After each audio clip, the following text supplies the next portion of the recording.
हनुमान् श्रीपदो वायुपुत्रो रुद्रो नघोजरः अमृत्यवीरवीरश्च ग्रामवासो जनाश्रयः धनदो निर्गुणः शूरो वीरो निधिपतिर्मुनिः पिङ्गाक्षो वरदो वाग्मी सीता शोकविनाशकः शिवः शर्वः परो व्यक्तो व्यक्ता व्यक्तो धराधरः पिङ्गकेशः पिङ्गरोमा श्रुतिगम्यः सनातनः अनादिर्भगवान् देवो विश्वहेतुर्जनाश्रयः आरोग्यकर्ता विश्वेशो विश्वनाथो हरीश्वरः भर्गो रामो रामभक्तः कल्याणप्रकृतिस्थिरः विश्वम्भरो विश्वमूर्तिर्विश्वाकारश्च विश्वपः विश्वात्मा विश्वसेव्योऽथ विश्वो विश्वहरो रविः विश्वचेष्टो विश्वगम्यो विश्वध्येयः कलाधरः प्लवङ्गमः कपिश्रेष्ठो ज्येष्ठो विद्यावनेचरः बालो वृद्धो युवा तत्त्वगम्यः सुखो यजः अञ्जनासूनुरव्यग्रो ग्रामशान्तो धराधरः भूर्भुवः स्वर्मर्हलोको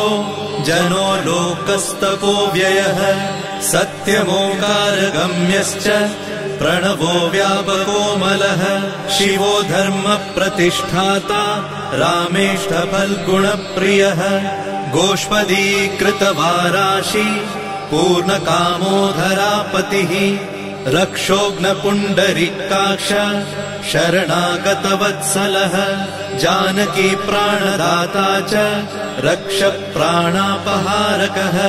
पूर्णसत्त्वपीतवासा दिवाकरसमप्रभः द्रोणहर्ता शक्तिनेता शक्तिराक्षसमारकः रक्षोघ्नो रामदूतश्च शाकिनी जीवहारकः भुभुक्कारः तारातिर्गर्वपर्वतवेदनः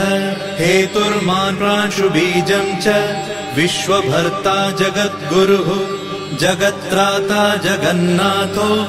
जगदीशो जनेश्वरः जगत्पिता हरिश्रीशो गरुडस्मयभञ्जनः पार्थध्वजो वायुपुत्रो अमितपुच्छोऽमितप्रभः ब्रह्मपुच्छ परब्रह्म पुच्छो रामेष्ट एव च सुग्रीवादियुतो ज्ञानी वानरो वानरेश्वरः कल्पस्थायी चिरञ्जीवी प्रसन्नश्च सदाशिवः सन्मतिः सद्गतिर्भुक्ति मुक्तिदः कीर्तिदायकः कीर्तिः कीर्तिपदश्चैव समुद्रः श्रीपदः शिवः उदधिक्रमणो देवः संसारभयनाशनः वार्धिबन्धनकृद्विश्व जेता विश्वप्रतिष्ठितः लङ्कारिः कालपुरुषो लङ्केशगृहभञ्जनः भूतावासो वासुदेवो वसुस्त्रिभुवनेश्वरः श्रीरामदूतः कृष्णश्च लङ्काप्रासादभञ्जनः कृष्णः कृष्णस्तुतः शान्तः शान्तिदो विश्वपावनः विश्वभोक्ता च मूर्तिग्रह ब्रह्मचारी जितेन्द्रियः ऊर्ध्वगोलाङ्गुलीमाली लाङ्गूलहतराक्षसः समीरतनुजो वीरो वीरमारो जयप्रदः जगन्मङ्गलदः पुण्यः पुण्यश्रवणकीर्तनः पुण्यकीर्तिः पुण्यगतिः जगत्पावनपावनः देवेशोजितरोधश्च रामभक्तिविधायकः ध्याता ध्येयो नभः साक्षी चेतश्चैतन्यविग्रहः ज्ञानदः प्राणदः प्राणो जगत्प्राणः समीरणः विभीषणप्रियः शूरो पिप्पलाश्रयसिद्धिदः सुहृत्सिद्धाश्रयः कालः कालभक्षकभर्जितः लङ्केशनिधनस्थायी लङ्कादाहक ईश्वरः चन्द्रसूर्याग्निनेत्रश्च कालाग्निः प्रलयान्तकः कपिलः कपिशः पुण्य राशिर्द्वादश राशिगः सर्वाश्रयो प्रमेयात्मा रेवत्यादिनिवारकः लक्ष्मण प्राणदाता च सीता जीवन हेतुकः रामध्येयो ऋषिकेशो विष्णुभक्तो जटिबली देवारिदर्पहा होता कर्ता हर्ता जगत्प्रभुः नगरग्रामपालश्च शुद्धो बुद्धो निरन्तरः निरञ्जनो निर्विकल्पो गुणातीतो भयङ्करः हनुमान्शद्दुराराध्यः तपस्साध्यो मरेश्वरः जानकी घनशोकोत्थ तापहर्ता परात्परः वाङ्मयः सदसद्रुपः कारणं प्रकृतेः परः भाग्यदो निर्मलो नेता पुच्छलङ्का विदाहकः पुच्छबद्धो यातु धान रिपुप्रियः छायापहारि भूतेषु लोकेशः सद्गतिप्रदः प्लवङ्गमेश्वरः क्रोधसंरक्तलोचनः क्रोधहर्ता तापहर्ता भक्ता भयवरप्रदः भक्तानुकम्पि विश्वेश पुरुहूतः पुरन्दरः अग्निर्विभावसुर्भास्वान् यमो निरृतिरेव च वरुणो वायुगतिमान् वायुः कौबिर्ईश्वरः रविश्चन्द्रः कुजः सौम्यो गुरुः काव्यो शनैश्चरः राहुकेतुर्मरुद्धोता धाता हर्ता समीरजः मशकीकृतदेवारिः दैत्यारिर्मधुसूदनः कामः कपिः कामपालः कपिलो विश्वजीवनः भागीरथीपदाम्भोजः सेतुबन्धविशारदः स्वाहा स्वधा हविः कव्यम् हव्यकव्यप्रकाशकः स्वप्रकाशो महावीरो लघुश्चामितविक्रमः प्रडिनोडीन गतिमान् सद्गतिस्पुरुषोत्तमः जगदात्मा जगद्योनिर्जगदन्तो ह्यनन्तकः विपाप्मा निष्कलङ्कश्च महान् महदहङ्कृतिः खं वायुः पृथिवीयप वह्निर्दिक्काल एव च क्षेत्रज्ञः क्षेत्रपालश्च पल्वलीकृतसागरः हिरण्मयः पुराणश्च खेचरो भूचरो मनुः हिरण्यगर्भः सूत्रात्मा राजराजो विशाम्पतिः वेदान्तवेद्योद्गीतश्च वेदाङ्गपारगः प्रतिग्रामस्थितः साध्य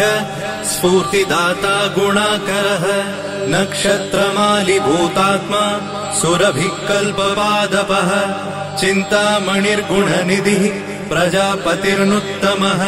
पुण्यश्लोकः पुरारातिर्ज्योतिष्मान् शार्वरीपतिः किलिकिल्यारवत्रस्त भूतप्रेतपिशाचकः ऋणत्रयहरः सूक्ष्मः स्थूलः सर्वगतः पुमान् अपस्मारहरः स्मर्ते श्रुतिर्गाथा स्मृतिर्मनुः स्वर्गद्वारः प्रजाद्वारो मोक्षद्वारम् कपीश्वरः नादरूपः परब्रह्म ब्रह्मा पुरातनः एको नैको जनः शुक्ल स्वयं ज्योतिरनाकुलः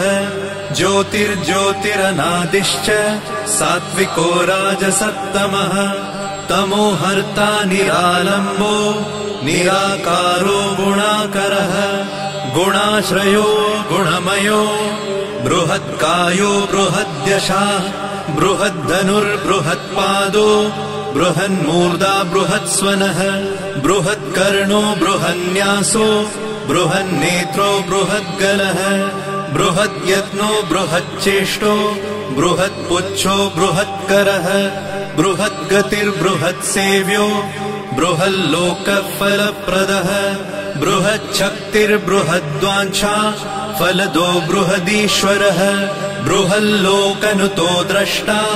विद्यादाता जगद्गुरुः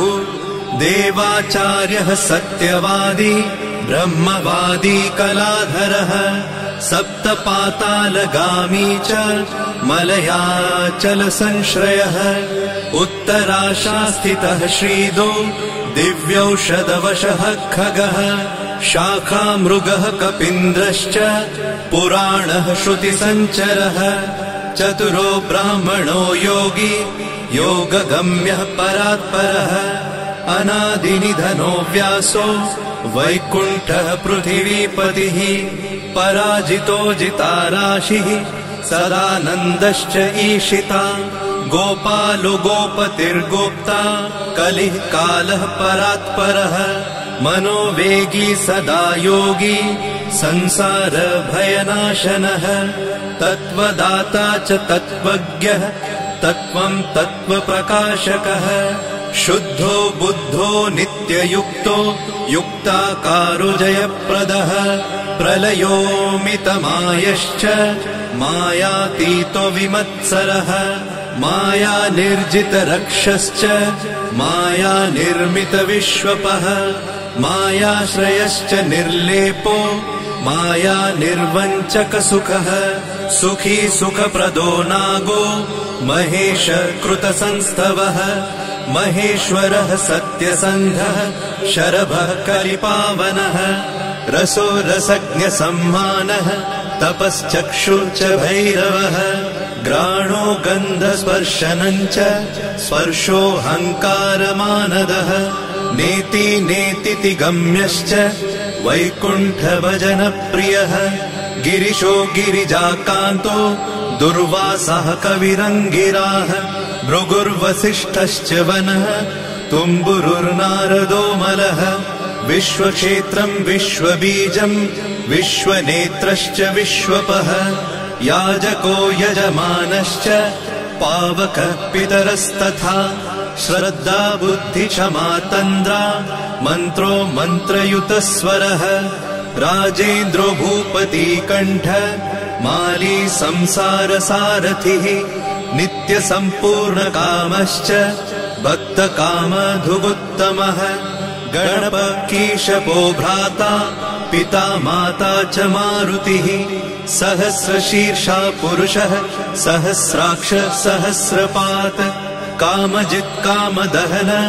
कामकाम्य फलप्रदः मुद्रहारी रक्षोघ्नः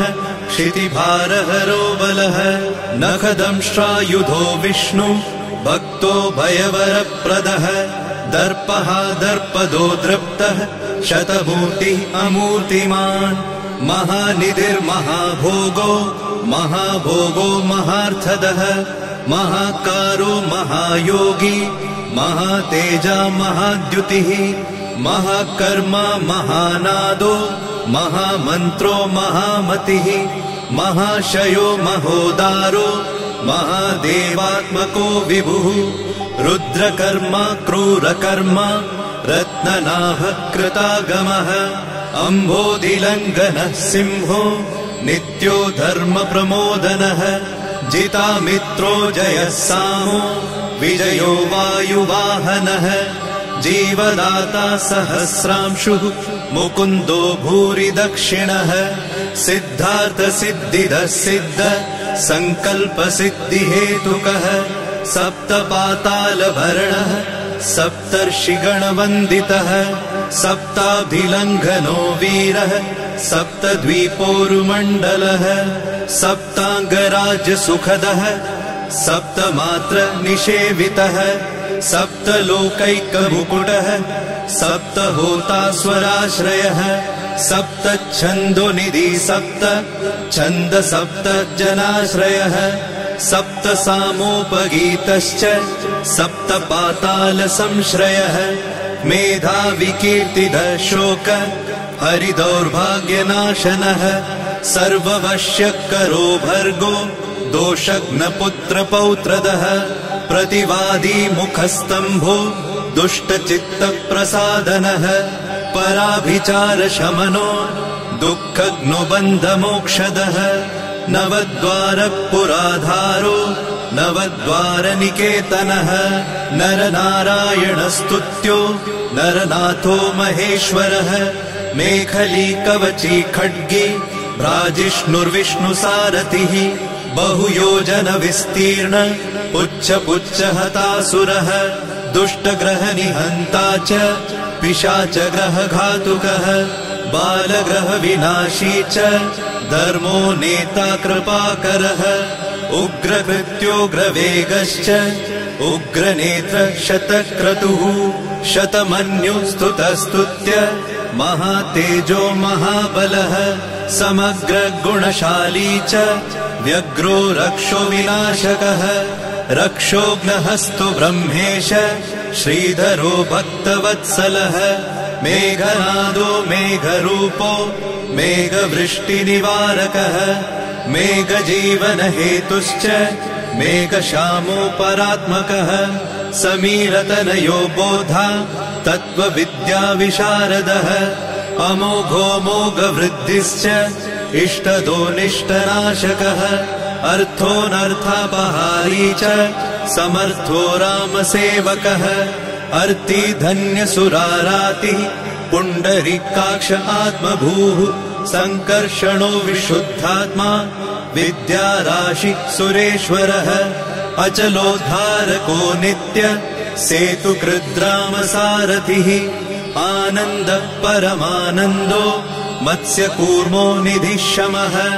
वराहो नारसिंहश्च वामनो जमदग्निजः रामकृष्णः शिवो बुद्ध कल्की रामाश्रयो हरः